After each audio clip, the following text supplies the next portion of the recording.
Welcome to Coforge Limited Q4 FY2025 earnings conference call. Please note all participant lines will be in the listen-only mode, and this conference call is being recorded. We have with us today from the management team, Mr. Sudhir Singh, CEO, Mr. John Speight, Chief Customer Success Officer, and Mr. Saurabh Goel, CFO. We will begin the call with opening remarks from the management team, and post that we will open the floor for questions. Before we begin, please note that some of the statements made in today's discussion relating to the future should be construed as a forward-looking statement and may involve risks and uncertainties. Please refer to the disclaimer to this effect in the company's Q4 FY2025 earnings press release. With that, I hand over the call to Mr. Sudhir Singh. Thank you, Imba. Ladies, gentlemen, thank you very, very much for joining us today as we share our Q4 and our fiscal year 25 performance, as also the outlook for fiscal year 26. Fiscal year 25 was a landmark year for the firm where we've recorded 31.5% US dollar denominated growth. In addition, Q4 again has been a landmark quarter for the firm, because in this quarter, we booked $2.1 billion of orders in a single quarter. And we've signed 5 large deals, paving the way for what is likely to be a very strong growth year in fiscal year 26 as well. With that preamble, and before I run through our commentary, I want to share an important reminder with you. Almost a year back, during the last year annual investor call, we made 3 assertions. Those 3 assertions and our performance against those assertions bears remembering as you listen to our commentary today. Assertion number 1 a year back, we had shared was that we were making a contrarian yet high conviction bet by acquiring Cigniti. Assertion number 2 that we made a year back was we had shared that we were stopping the process of providing annual guidance, not because we were unsure of our performance in fiscal year 25, but because in fact we were very sure that we would continue to drive robust and sustained growth in fiscal year 25. And as you can see, we have. And finally, assertion number 3 a year back that we made was we had shared that despite the bleak demand outlook painted by some of our peers and analysts for fiscal year 25, we had said that we believed that there were definite areas where a focused firm could pivot and drive significant growth, and we have. We are pleased that our performance was exactly in line with the 3 assertions that we made a year back on this same call. I shall call out the full year and the quarterly performance in order. A few highlights before we dive into the details. It is not just the 31.5% growth in fiscal year 25 that is remarkable, but even more important has been the quality of that growth. Our growth in fiscal year 25 has been large deals led and has come off the back of 14 large deals signed through the year. The deal momentum has kept accelerating every quarter over the last 4 quarters, with 5 large deals signed in the most recent quarter. Our order book at the end of fiscal year 25 is now 47.7% higher than it was at the same time last year. The growth again has been balanced. Every industry business unit of Coforge has performed well. Every service line of Coforge has done well. Every geo that Coforge operates in has grown. And all client cohorts, including top 5, top 10, and top 20 clients have grown. As I noted earlier, in Q4, we have booked $2.1 billion of orders, which is equal to the entire order book that we did in all of fiscal year 24. Therefore, we look at the coming quarter and the coming year with great confidence. With that preamble, I shall now walk you through the annual performance. Let's start with annual performance revenue analysis. In fiscal year 25, we registered a consolidated revenue of US dollar $1.445 billion.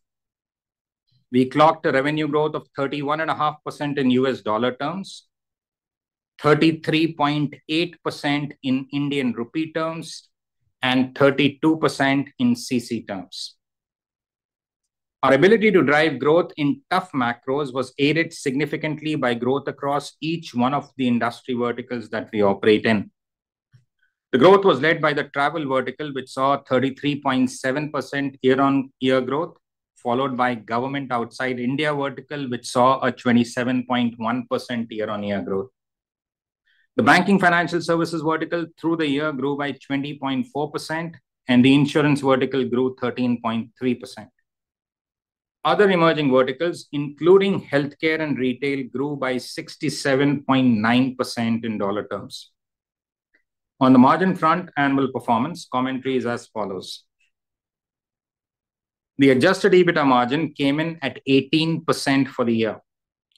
Our pro forma adjusted EBITDA, including Cigniti, was 17% in fiscal year 24, and the margin improvements have borne clear fruit.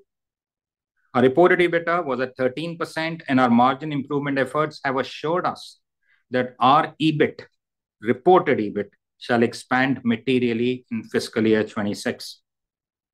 Moving on quickly to quarterly performance revenue analysis, I'm pleased to report that following a 8.4% CC sequential growth in Q3, the firm has registered a sequential revenue growth of 3.4% in CC terms in Q4.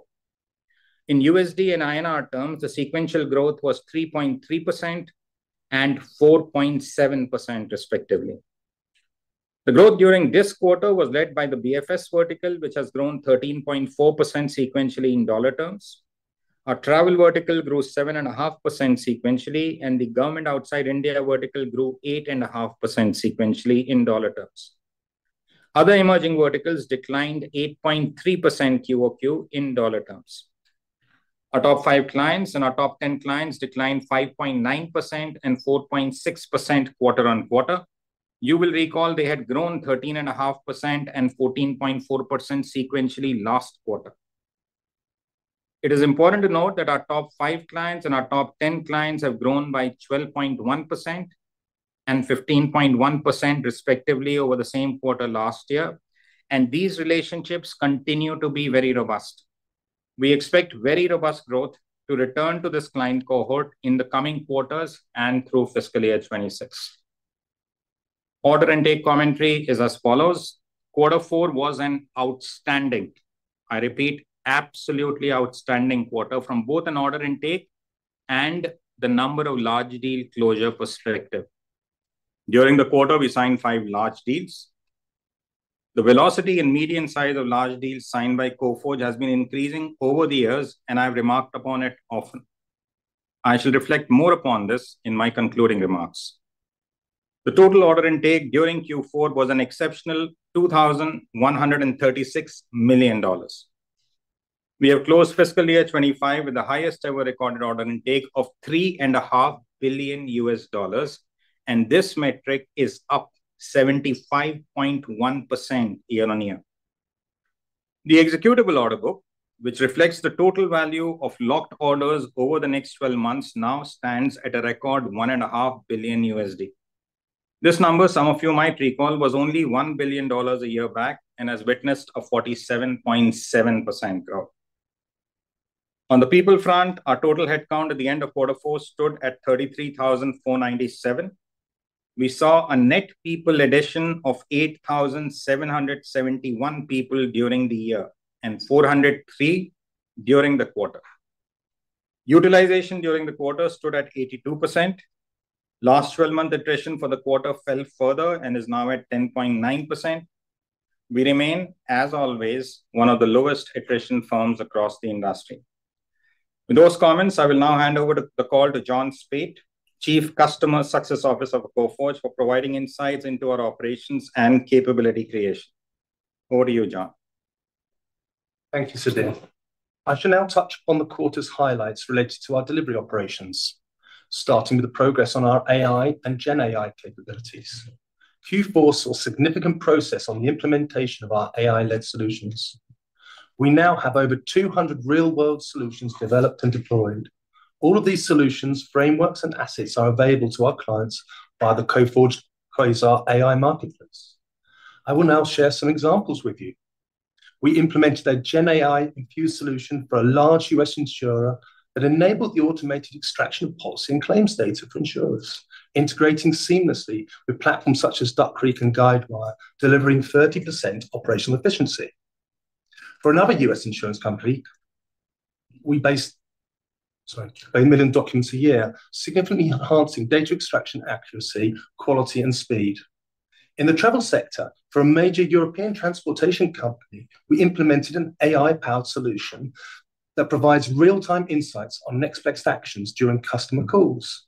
Meanwhile, for the world's leading air transport communications company, we implemented an AI-based prioritization solution that has been instrumental in reducing by 75% the volume of weather alerts sent to pilots.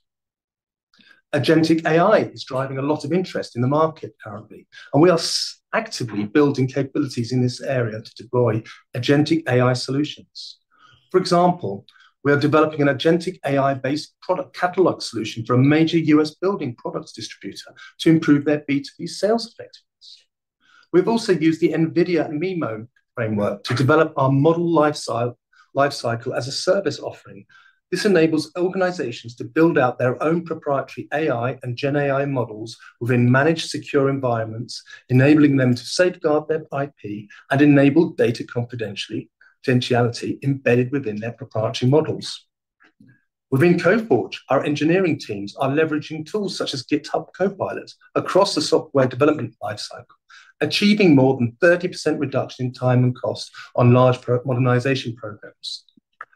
Through our AI Spark program, 94% of our employees are now AI trained, and more than 50% of our developers are proficient in GitHub Copilot.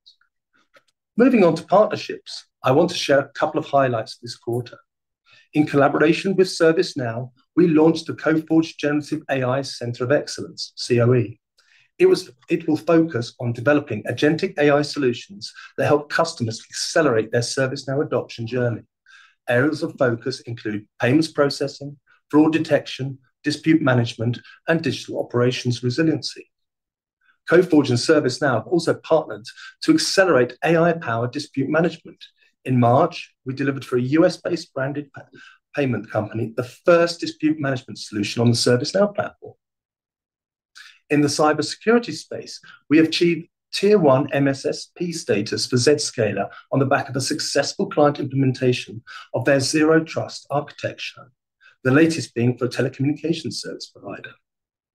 On a final note, we are particularly proud of achieving Pega Global Elite Partner status for 2025. This prestigious recognition underscores our exceptional capabilities in delivering client value add with Pega-led solutions. With that, I will now hand it over to Saurabh Goel. Thank you, John. Let me take you through some of the financial highlights for the quarter and the year. During the quarter, we signed the definitive agreement to sell entire stake of AdvantageGo business at a consideration of pounds 43 million. As a result, the reported financial performance of the quarter reflects performance of the continued operations, and all metrics in my commentary will be for continued operations, unless otherwise specified otherwise. During the current financial year, AdvantageGo business generated revenue of $23 million, EBIT loss of $5 million, and a cash burn of $8.5 million. During the quarter, we also acquired data and cloud asset in the US, generating quarterly revenues of $6 million, and a ServiceNow asset in Australia, generating a revenue of $2 million per quarter. Both these acquisitions generates margin in line with company's performance. Revenues from these acquisitions will be largely set off by the sale of AdvantageGo business. We've also ended the year with net cash of 43.3 million as against a net debt of 9.8 million at the end of FY24. From a full year perspective, the revenue for the year stood at $1.45 billion, reflecting a growth of 31.5% in dollar terms. Adjusted EBITDA margin for the years were 18% and EBITDA margins were at 16.6%. EBIT margins for the year stood at 13%. The structural changes executed by us and large deals signed during the year reflects our continued focus to drive profitable growth. With these changes, we have a clear line of sight of improving margins over the next 2 years. Currently, our cash and bank balance totals to $125 million. Excluding the $82 million working capital loan, our net cash position is $43 million. Full year OCF stood at $147 million as compared to $108 million last year, reflecting OCF to EBITDA of 61%. Excluding integration expenses, the OCF to EBITDA for FY25 stood at 71%. During the quarter, the quarterly revenues stood at $403.8 million. Including AdvantageGo, the revenues for the quarter were $410.7 million. Adjusted EBITDA margin in the current quarter, which was a tough quarter, expanded by 100 basis points to 18.7%. ESOP cost has come down by 33 basis points as we guided in the previous quarter and now stands at 1.8%. And as mentioned earlier, it is expected to come down to a level of 100 basis points from H2 of this year. The exit EBIT margin for the quarter stood at 13.2%, which reflects expansion of 123 basis points over previous quarter. Operating cash flow excluding transaction expenses related to integration expenses for Q4 stood at $75 million against $48 million in the previous quarter. This reflects OCF to EBITDA of 108%. With that, I will hand over the call back to Sudhir for his comments and outlook. Thank you, Saurabh. We are entering fiscal year 26 with a record signed order book, which is 47.7% higher than where it was at the same time last year. Let's start with that for outlook. Equally importantly, our pipeline of large deals where we have high conviction that they will be closed in the short term is unimpaired. For more than 8 years, despite the changing macros, both the number and median size of large deals signed by our sales engine has continued to increase year on year. That trend, despite the uncertain macros the industry is currently facing, will continue to be on track. The Saber $1.56 billion deal that we announced through the quarter has seen an impeccable transition and a ramp up so far. We believe that more than the robustness of our growth, what is truly remarkable is the balanced nature of our growth across all cuts. That is across geo units, across industry vertical units, across service lines. Our confidence in sustained growth in the future rides out the fact that there is no over-reliance on any one growth vector. All vectors, including geo-based units, industry-based units, and service lines are firing. They are all not just growing, but they're all growing robustly. Finally, as we conclude the year, we would like to reflect upon the 3 key reasons why Team Coforge has delivered robust and sustained growth over 8 years. Remember, 8 years. This is not 1, 2, or 3 years, including during years when the industry has faced headwinds. Those very reasons give us confidence in our quest to be the industry growth leader in fiscal year 26 as well. Reason number 1 out of those 3 reasons is an execution discipline and an execution intensity that is uniquely our own. For 8 years, the 3-step iterative process of plan, execute, debrief, plan, execute, debrief, plan, execute, debrief has been repeated by every function and every unit of Coforge till it has now become hard-coded in the DNA of our firm. Reason number 2 is our outsized focus on driving growth essentially through solution-based, proactive, large managed services deals. This large deals-based growth approach has meant that our teams count more on wallet share expansion and not client budget expansion as the primary arc for expanding our revenue. We enter every downturn with a strong signed order book and a high conviction short-term pipeline ahead of us, allowing us to outperform irrespective of the macros. Reason number 3 is our unwavering 8-year dedication to building deep, differentiated architect pools and SME-led industry-specific engineering competence. We believe, as things stand today, after 8 years, we are one of the most credible challengers today in the financial services tech partner landscape. And we further believe that we have now entered the leader's box in the travel services tech partner landscape. Our government business outside India and our healthcare business is being built up painstakingly following the exact same approach. Each three of these aspects, the execution intense DNA, the large deal-oriented sales mindset, and the industry-led engineering focus cannot be built overnight. They take years to build. But once built, they become a lasting growth pillar, which does not just sustain high growth, but actually accelerates growth every year. Our growth outlook for fiscal year 26, despite the uncertain macros that the industry faces, is very robust. We believe very significant growth in fiscal year 26 will be accompanied, as Saurabh said, by a simultaneous and a material expansion in reported EBIT. With that, ladies, gentlemen, I conclude my prepared remarks. And Saurabh, John, and I look forward to hearing your comments and addressing your questions. Inba, all yours. Thank you very much, sir. Ladies and gentlemen, we will now begin the question and answer session.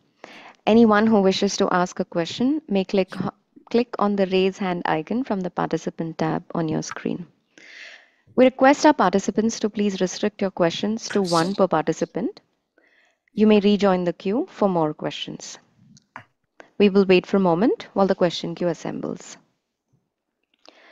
Our first question is from Mr. Abhishek Pathak from Motilal Oswal. Please go ahead. Hi, thank you for the opportunity and congrats team on a great quarter. So I got a couple of questions. Firstly, as you mentioned, right, over the past 8 years, the growth has been quite significant. But would you agree that this is probably going to be an extended period of downturn for the industry? And if so, does the deal win engine have to kind of permanently pivot towards large deals and cost takeouts, or there is still room for discretionary and in other areas? That's one. The second question is on the Saber ramp up. Could you please tell us how the margins will be impacted in the short term and how should we model them? And just on the margins as well, right? I mean, how should we expect the reported EBIT margins to expand from here on in terms of margin walk? Thank you. Abhishek, thanks for both the questions. As far as the pivot towards large deals is concerned, that's a pivot that we've embraced over the years. That is not just a pivot that we've done. That's part of our approach towards sales, irrespective of the macros, discretionary spends up or down. We continue to focus on managed services based, proactive solutions led large deals. That is not going to change. Difficult for us to comment at this stage in terms of how long the demand downturn is going to last. Irrespective of the demand downturn, as you would have noted from our tone, all three of us, we are confident that the large deal velocity and the large deal median size will continue to grow for Coforge. As far as Saber margins are concerned, it will not have any downward dip in our margins. Saurabh had guided to the fact that by fiscal year 27, reported EBITDA, I'm not talking adjusted, reported EBITDA will hit 18%. This year, you've seen we're at 16.6%. We will deliver on that pledge. And Abhishek, on EBIT, the Q4 exit EBIT is 13.2. As we mentioned that there was a burn of 50 basis point on Advantage for business. Now that's behind our back. So 13.2 is the exit for the year. We were looking at $2 billion of revenue guidance for FY27, EBITDA guidance of 18%. That translates to typically a EBIT guidance of roughly 14%. But I guess that by end of FY26, we would have done large part of the journey coverage from 13.2 to 14%. So I think that's where we are. And also, just to add regarding the downturn point, I think the continual drive of AI, Gen AI, to deliver long-term efficiency gains is focusing many organizations on business transformation, legacy modernization. They're having to get the value out of AI. So we expect those to continue actually to accelerate. Thank you so much. All the best. Thank you. We take the next question from Vibhor Singhal from Nuvama Equities. Please go ahead. Yeah, hi. Thanks for taking my question and congrats, Sudhir and team, for a solid performance yet again. Sudhir, two questions from my side. One is in terms of growth, you had called out that the deal pipeline also looks quite healthy at this point of time, despite the very strong bookings that we've had in this quarter. So again, it's just because we are operating in an environment in which there's quite a benign commentary by a lot of our peers. How do you see this basically pipeline shaping out over the next few quarters? Any specific pockets that you want to call out in which we have seen very good strength that you believe could be the driver of the deal wins next year? The next year growth is of course taken care of by the deal wins this year, but what could be the driver, or which segments could you see be the driver of next year's deal wins? Then I have a question for Saurabh. Maybe if you can answer this, and I'll have a follow-up with Saurabh. Sure. So the drivers in our case, the two areas we focused on are the same areas that John talked about: transformation and legacy modernization. There's always the cost play that we are all always aware of. We expect growth to come from multiple quadrants, not just one or two. If we just reflect back on the 5 large deals that we've signed in the current quarter four, when the industry in general has been struggling, one, of course, was clearly the Saber win. The other deal is a very interesting deal where we are offering GPU as a service at scale. The third one was for one of the largest banks, AI-led QE services and QE for AI. The fourth has been a very large Salesforce-led win, again for a bank. And the fifth has been a very interesting $62 million TCV win from one of the top 3 clients of the erstwhile Cigniti organization. So it's not just one pillar, it's not just one vector from which we are exploring deals. We see significant avenues. The broad theme continues to be what John talked about: transformation, legacy modernization with cost outlays. Got it. And specifically, if I could just prick your brains on the travel vertical, that is one vertical in which we have seen a lot of airlines coming with profit warnings. United went ahead with a bimodal guidance in terms of the environment. How is the environment in that vertical looking like? I know we've had a very largest deal in that vertical in this quarter, but going forward, are you seeing some sort of, let's say, uncertainty or delay in decision making from the airlines specifically, the airlines part of the travel vertical? So it's a mixed bag. I'll talk about the pros and the cons both. On the con side, given the recent change in geopolitics impacting global economy, we are seeing travel industry take a more cautious approach in increasing capacity and sharing their own outlook. Specifically there in the US, while year-on-year reported travel bookings and revenue are higher for travel and hospitality, a number of companies have reported reduced velocity, and there's a fear of booking cancellations in the near term. More or less the same commentary in Europe, right? Low-cost carriers, digital-first models continue to drive recovery growth, especially in leisure travel space. However, there again, rising labor costs, capacity constraints pose ongoing challenges. Interestingly, again, just continuing on that geo arc, Vibhor, across Asia Pacific, Middle East, Latin America, Africa, travel demand is growing steadily. So it's not the same feedback as it's coming from North America, Europe. For fiscal year 26, despite the cons that I talked about, our outlook on travel is strong, and we are well poised to grow while factoring in the industry dynamics that I talked about. And this outlook is based on the bookings in hand, the current sales pipeline, and the demand that we are seeing in our existing key accounts in travel still, despite the cons that I talked about. We are seeing client opportunities in travel in GCC setup, in modern airline retailing, in data modernization, in M&A integrations, and in loyalty and personalization. So that's a quick overview in terms of travel, what's happening and what we see going forward. Got it. That's really helpful, that detailed explanation. Just one last question for Saurabh. Saurabh, I think our OCF reported a very sharp jump in this quarter. Last 2-3 quarters, It had been $50 million. This time it's around 74. So if you could just take us through that, will this be can we expect it to be the ongoing run rate over the next few quarters also, or are you expecting some headwinds to this number? So, Vibhor, this is how, at least structurally over the last many years, that our H2 from a OCF perspective has been higher than H1. In fact, in prior years, the H1 OCF used to be negative or zero, and then all the heavy lifting used to happen in H2.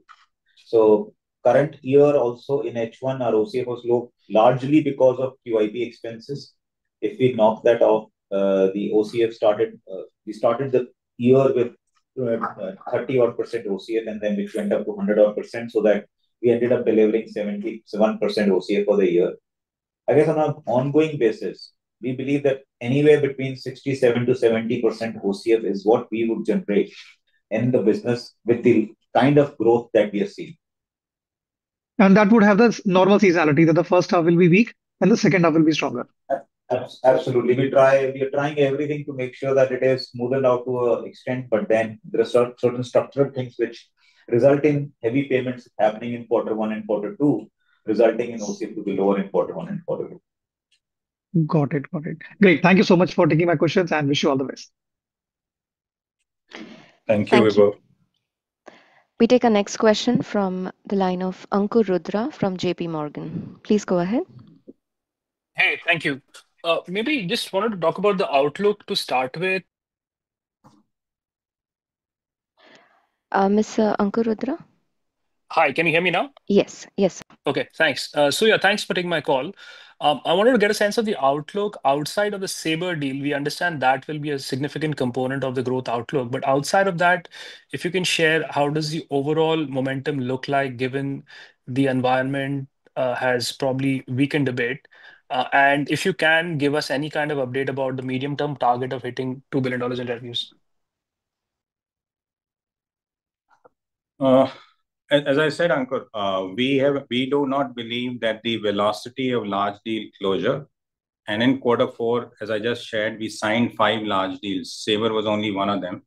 We don't think the velocity, or I mean, if you leave out Saber, the median size is going to deteriorate for us. We understand, we acknowledge, and I just shared the commentary around travel as well, that the demand outlook has worsened. But given the pipeline that we already have, given the sales orientation, which is very sharply structured on proactive proposal creation, we would expect the velocity, we would expect the median size of these large deals to sustain. As far as $2 billion is concerned, we would not like to share a timeline, but given our performance of late, given the commentary you've heard, we feel we're going to get there pretty soon.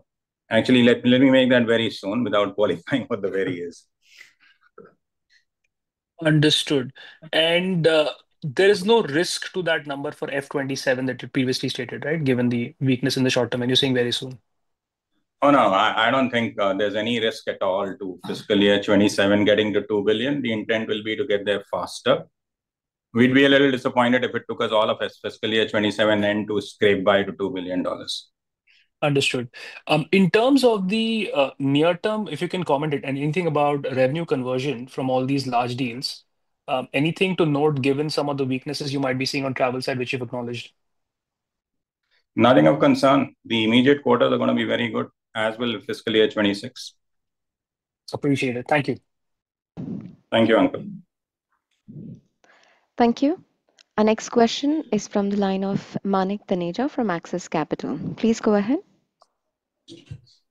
Thank you for the opportunity and congratulations for the steady performance. My question is for Saurabh. Saurabh, if you could help us understand how does the number of working days in April, May, June differ and should be a tailwind to sequential growth in the current quarter, if you can provide some insight into that. And the second question is with regards to the margin outlook. If you could talk about the different margin levers, especially in context of the lower ESOP charge as well as sales and marketing expenses outside of ESOP expenses and the gross margin progression that we should be seeing in FY26.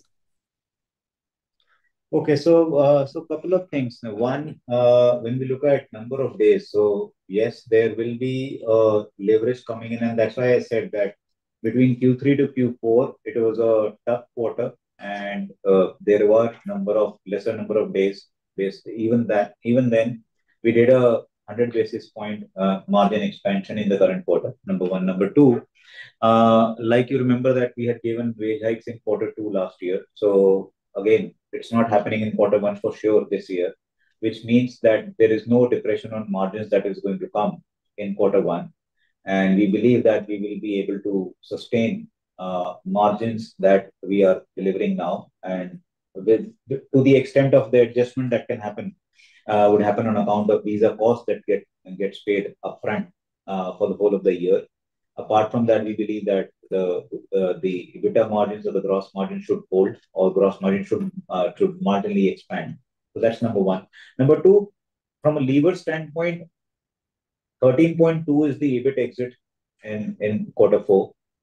As you know that by by Q3, this ESOP cost is going to come down from current levels almost by 70-80 bits further.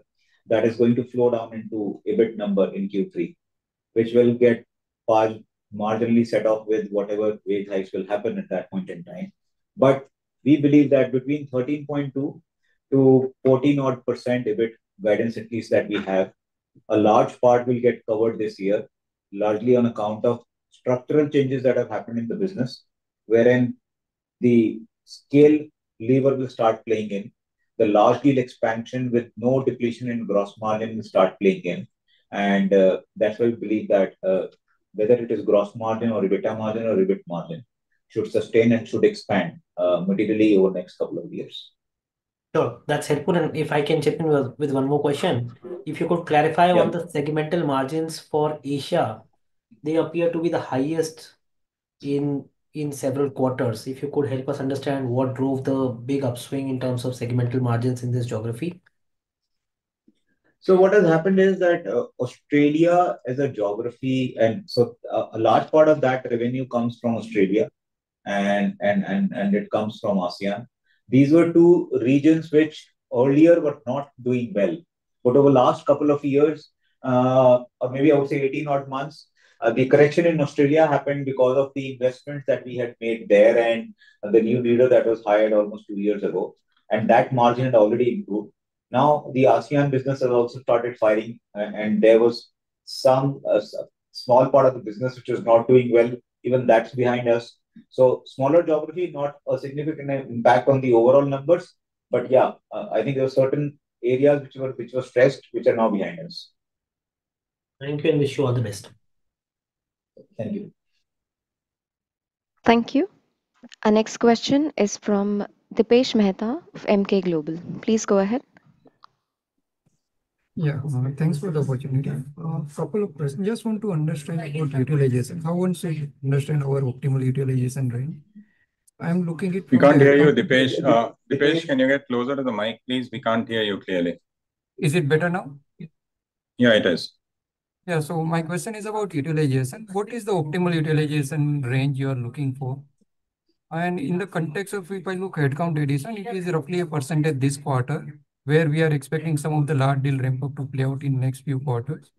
So in that context, if you can provide some sense, that is question one. Second question is, if I look your service mix, there is a sharp growth in engineering, while IMS is so. So just want to get some sense, because in geography also, America is very soft compared to rest of the world. So there are some quarter specific nuances playing out.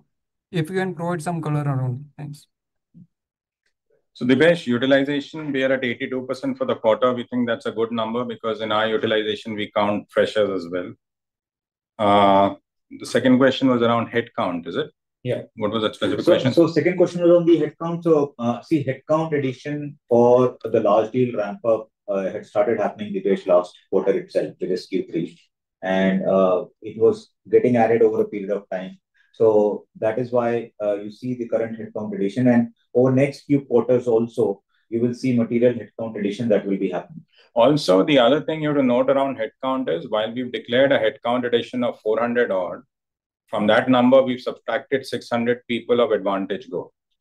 If the business had been continuing as is, this quarter would have seen 1,000 people headcount improvement, right? John, do you want to comment on engineering versus IMS? I didn't actually hear the question was engineering contribution seems to be far outstripping the contribution of the infrastructure business. At this point, I think a lot of it is down to the Saber deal. a significant proportion of that is pure play engineering services. I think that's the major factor that I see affecting that. Correct. And the longer term secular trend that we're also seeing, Dipesh, in addition to that is our engineering business, and we've called it out repeatedly, is very firmly grounded in the functional expertise that we bring in across industries. And whether it's a geo-based unit or an industry-based unit, with the new delivery and the new engineering leader that we've had in play for the last 12 plus months, that business is picking up incredible speed, while the IMS business continues to grow strongly. In relative terms, it's picking up speed. Understand. And last question about the Saber deal ramp up. How one should look the ramp up? Whether the linear equation is a good way to look at it, the way it should contribute over a period of time? Well, the Saber ramp up is proceeding extremely well. We would expect the ramp up to continue over a 3-quarter period, and that's proceeding as per plan. And contribution would be roughly linear, right? Across 13 years, if one do that division. More or less, Dipesh, I mean, deal of this size, the revenues are never linear, but as you mentioned earlier, it will be a zip code of $10 to $20 million plus minus. Understand. Thank you. Thank you, Dipesh. Thank you.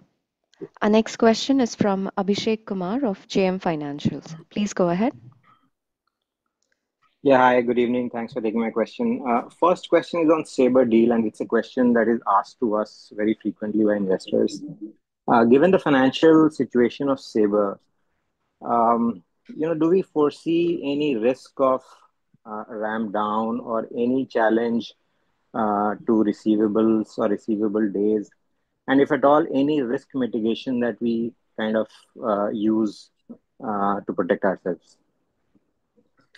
So, Abhishek, couple of things. One, we've been working very closely with the leadership team of Saber, and this is one of those accounts wherein we not only have a connect with the CIO organization or the CTO organization or the CMO organization, but also to a CFO and a CEO and even at board level. So that's point number one, which allows us to get insights on what the strategy of the business is, what they're planning to do, and what are the future steps they're going to take. That's number one. Number two, they've very recently announced a sale of their hospitality business, which we were not supporting. It was a small business, roughly $250-300 million of annual revenue, at $1.1 billion to pay off their debt. So we were aware of it. So out of the debt of $4.7-4.8 billion, 1.1 will be shaved off. And they've always been operating at a debt of $3-3.5 billion. So we continue to monitor. The point I'm making is that we continue to monitor their financial performance, their business strategy very, very closely. And obviously, we've also taken non-recourse factoring, and we've also taken a credit insurance policy in case anything unforeseen happens. But apart from that, we continue to work very closely with the management team, with the board, so that we know what's happening into the customer. Okay, that's helpful. My second question is in the others vertical, which saw a sharp decline this quarter. A lot of what is included in the others vertical, like retail, healthcare, etc., seems to be where Cigniti has contributed. So just wanted to understand, is that attributable to some softness in Cigniti, or that's just quarter noise? Thank you. No, it's not attributable to any softness in the Cigniti portfolio of accounts. As I noted, one of the largest deals, the second largest deal during the quarter after Saber, is a deal with one of the top 3 accounts of Cigniti.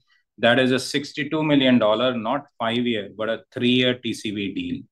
The incremental revenue from that deal is going to be bigger than the size of the account was when we took it over. So the others vertical, also the second thing I want to tell you is the others vertical, if you forget the quarter, look at the full year. Others vertical has grown 67% over the previous year. So what you're looking at in this relatively smaller vertical is a temporary quarterly blip, not attributable to any softness in Cigniti, which continues to be a fantastic acquisition from our vantage, where the pipeline of large deals from accounts that used to be Cigniti is growing. So to that extent, we feel reassured around Cigniti. And Abhishek, just to add to that, so Q3, there was a sharp spike that had happened in others. So I think it's more of that revenue that came in Q3 has just gone away, and that's why you see a blip. Otherwise, structurally, year-on-year basis, you will see that there is growth happening. There is not a single vertical otherwise which is not doing well on an ongoing basis. Okay, great. Thank you so much and good luck. Thank you. Thank you. Our next question is from Sandeep Shah of Equirus. Please go ahead. Yeah, thanks. Thanks for the opportunity. The first question is, if I look at FY 2025 and strip out the inorganic growth based on my estimate, we have roughly done a mid-teen kind of a organic growth. And if I look at also the announcement on Saber deal plus other acquisitions, it looks like that the coming year with these announcements will also contribute 15% growth automatically through Saber and inorganic acquisitions.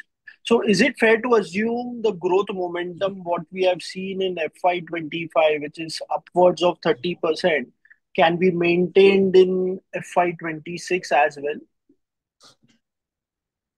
We can't give a number-based guidance, Sandeep, but I will just reiterate what we said. We expect very strong growth in FY26 as well. Without qualifying the number, the growth should be very strong. Okay. So, Sudhir, you expect the macro headwinds may have some taperness or some impact on organic growth in FY26 versus FY25? Not at all. I don't see organic growth slowing in any shape or manner in FY26 or FY25. And Sandeep, just to add to that, I mean, last year when we got into FY25, we had a headwind because our quarterly growth rates were actually coming down. I mean, we started the year with the exit of FY23 was around 4.5% quarterly growth, which came down to 1.5% quarterly growth when we exited last year, FY24. This time, when we are exiting Q4, we have had quarters wherein we have grown 6%, 8% on CC basis on an organic basis. And that's why we believe that at least that directionally, I mean, that next year should be better than the current year on an organic basis. Okay. Okay, thanks. And just, I have joined late, apology for the same. Can you once again give a detail about the margin guidance for FY26? We haven't given a hard number guidance. We believe that EBIT will see a significant improvement. That's reported EBIT. And our guidance for hitting 18% reported EBITDA in FY27 also stands. Okay. And Saurabh sir has said that this year would be between 13.2 to 14.2 at a EBIT level. So I had said that the guidance for FY27 was revenue of $2 billion, reported EBITDA of 18%, which would mean an EBIT of 14%. From 13.2%, a lot of that journey to 14% will get covered this year itself, rather than leaving it for next year to kind of scraping towards reaching 14% EBIT number. Okay, thanks. All the best. Thank you. Thank you. Our next question is from Vaibhav Chichani of Nirmal Bang. Please go ahead. Hi, congratulations on a great set of numbers and thank you for the opportunity. So my question is for Saurabh. Vaibhav, you're not audible. Hello. Is it better now? Yeah, much better. Yeah. Yeah. So congratulations on great set of numbers and thank you for the opportunity. So my question is on around the exchange rate. So in our fact sheet, what I found, the reported rate is around 86.6. However, when I calculate through our numbers, reported numbers, which is USD 404 million versus INR 34099 million, it comes with a deviation of around $2. So any color on that? So number one, see our exchange, that is just a dollar exchange rate. When you look at our mix, it's a little different from most of the other organizations wherein almost only 50% of the revenue is actually dollar denominated revenue. A large part of also comes from pounds, euros, Australian dollars, and Singapore dollars. So that's number one. Number two, we also take hedge losses in the top line, which actually translates into a very different number. So these are two reasons why you see just a dollar average rate versus the revenue that's got delivered in the quarter from a reported revenue in rupee terms or dollar terms. Understood. And sir, a second question on that is around the GCC business. So any color on our GCC business? How is it ramping up and how significant it is becoming in our Asia geography? Because our Asian geography has seen a significant revenue growth in this quarter. So is it primarily driven by GCC or GCC is just a part of the higher end growth in Asia geography? Thank you. Asian growth has not been driven by GCCs, Weber, but a lot of our growth is being driven by GCCs. GCC driven or GCC influenced revenue is almost 10% of our aggregate revenues as we speak. The largest deal that we are pursuing right now also is a GCC specific deal currently. So short answer, Asia growth is not necessarily a function of GCC growth, but a lot of our pipeline is significantly influenced by our GCC growth. John, would you like to add more to that? The only thing I'd add to that is, given the success we've had with GCC over the last 12, 18 months with a number of customers, that is in itself being used as referencing into new customers, and that is driving change. What we're also finding is a number of organizations are struggling to drive their offshore strategies alone, and it's feeding into us significantly, and hence why we're having so many conversations with customers in this space. Great. Thanks, John. Thanks, Weber. Understood. Thank you so much. That's it from us. Thank you. Our next question is from Chirag Kacharia from Ashika Institutional Equities. Please go ahead. Hello. Congrats on a great set of numbers. So I have brought you two questions. The Cigniti is offering, in one vertical, they're offering testing related services.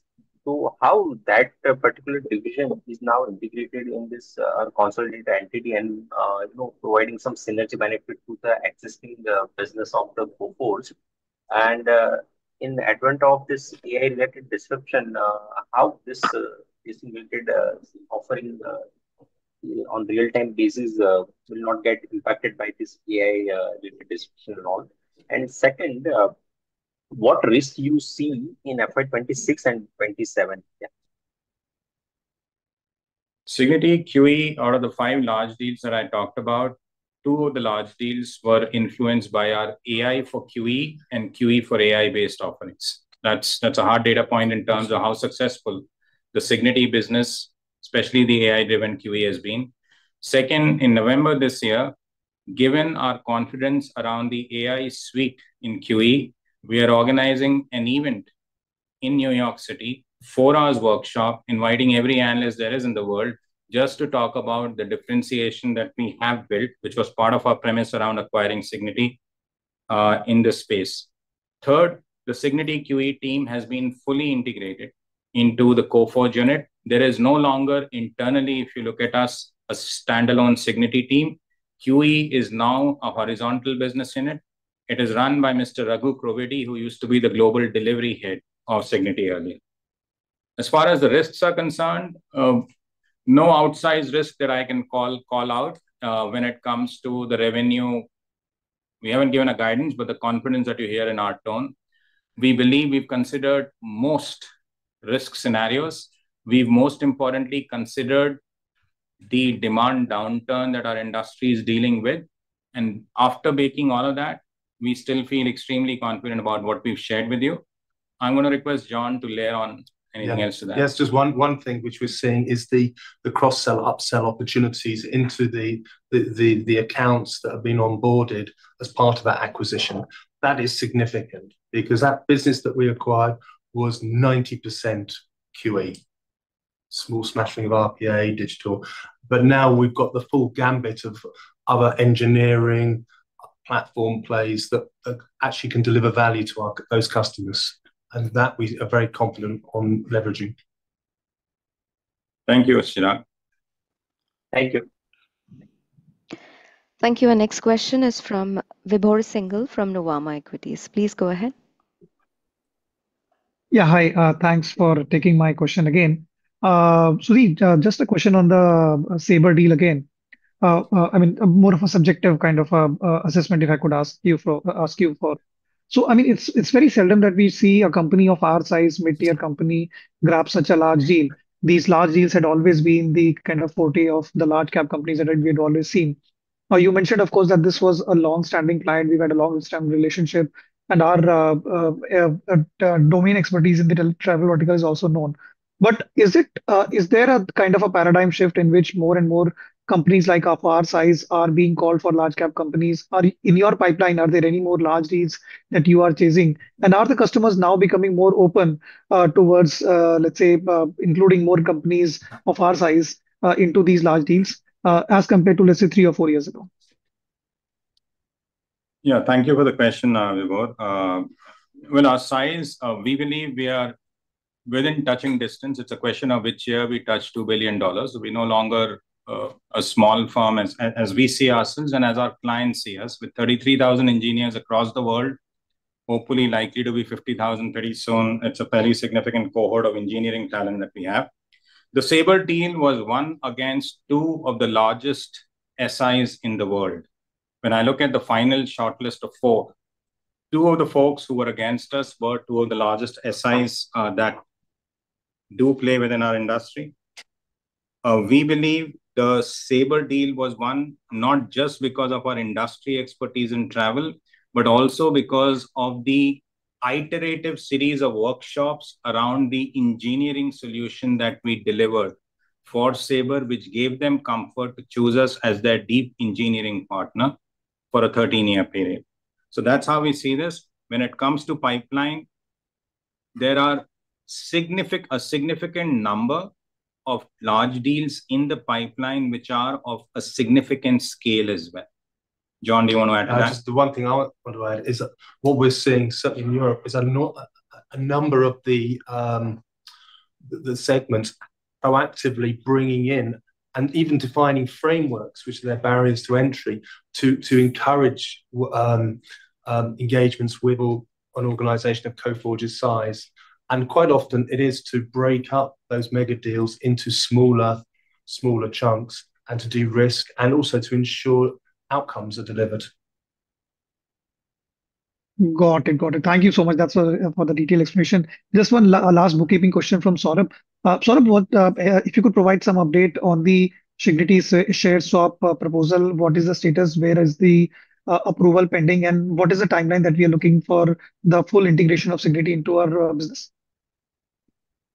So, Vibhor, right now it is with SEBI. So exchanges have already cleared and it's sitting with SEBI, and then it went to SEBI around end of March, and there are no I would say turnaround times that are there typically with the regulators, but one can expect anywhere between 2 to 3 months. And then NCLT, then shareholders approval. We believe that somewhere toward December to January is a time frame when the merger should get consummated.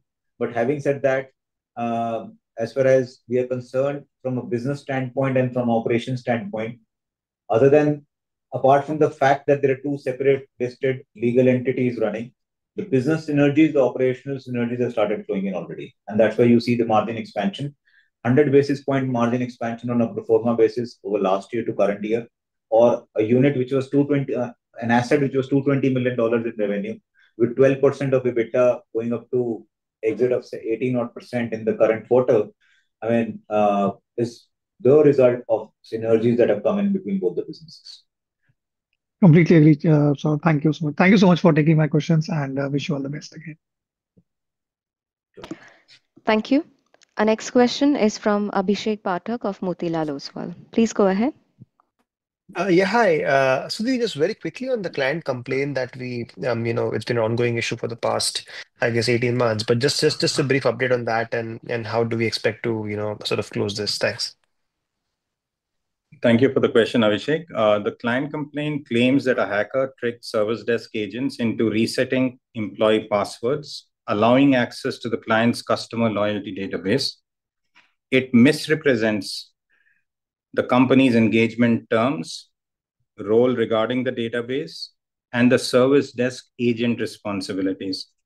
The company did not handle, and when I say the company, I mean Coforge, the company did not handle core cybersecurity services for the client. We had no access to or responsibility for the database, and we were not involved in its management. We are consulting our insurance provider and consulting legal counsel regarding the complaint. The liability amount cannot be determined at this time. We do not want to comment on the name of the client, but the company continues to serve the client regularly since the last 18 months.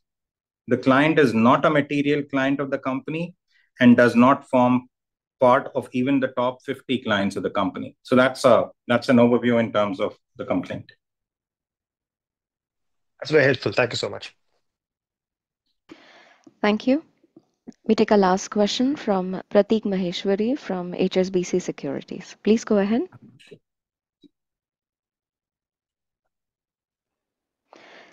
Mr. Prateek Maheshwari, could you please unmute your microphone and ask your question? Sorry, guys, I was on mute. Thank you for the opportunity. Guys, I just wanted to ask on your net other income. It continues to be negative, and just wanted to check if this could be a strong lever for PBT margin growth next year. So a couple of things.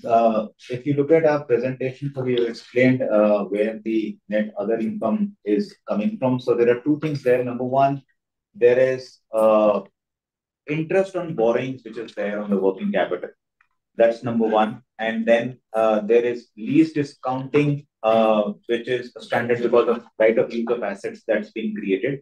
But yeah, over a period of time, once the working capital utilization starts going down, and with the improvement in the cash flows, the interest income will start going up and will become a lever for PBT expansion. But right now, with the growth that we are sitting at, and with the working capital requirement that we have, and we continue to pay dividends, so we believe that at least it will continue for a year or two. For now, and then we'll kind of start thinking of PBT or interest, other income as a lever for margin expansion. But right now, we first focused on improving EBIT of the organization, and then we'll start focusing on this. Thank you so much. Thank you. Ladies and gentlemen, that was the last question for today. I now hand over the conference to Mr. Sudhir Singh for closing comments. Thank you, Inba. Ladies and gentlemen, thank you very much for your time, for your interest, and for your support and mentoring and guidance over the years. We look forward to these conversations. We enjoy these conversations. We learn from these conversations, and we look forward to more of these conversations. Thank you very, very sincerely. We wish you a very good morning or a very good evening or a very good night. Thank you. Thank you, members of the management. On behalf of Coforge Limited, that concludes today's conference. Thank you for joining us. You may now click on the leave icon to exit the meeting.